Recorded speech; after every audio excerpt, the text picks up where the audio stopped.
Hello students, welcome to Mamas. Class 10 Samacheer syllabus la first chapter relations and functions la exercise 1.3 பார்த்துட்டுருக்கோம். இப்போ question number 9 பார்க்கலாம். 9th question என்ன கொடுத்திருக்காங்கன்னா a plane is flying at a speed of 500 km per hour. So speed கொடுத்திருக்காங்க.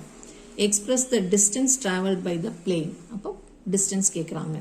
As the function of t la tங்கிறது time. t டைம்ல express பண்ண சொல்றாங்க. நமக்கு டிஸ்டன்ஸை d ன்னு denote பண்ணோம். ஸ்பீட் 500 km/h கொடுத்திருக்காங்க. டைம் அவங்க t hours ன்னு கொடுத்திருக்காங்க. சோ டிஸ்டன்ஸ், ஸ்பீட், டைம் மூணுமே நமக்கு இப்போ தெரியும். நமக்கு தெரிஞ்ச ரிலேஷன் என்ன? distance is equal to speed into time. So இதுல நமக்கு தெரிஞ்சதை எல்லாம் ரீப்ளேஸ் பண்ணலாம். டிஸ்டன்ஸ்ங்கிறது d, ஸ்பீடுங்கிறது 500, டைம்ங்கிறது t. So distance is equal to 500t is our answer.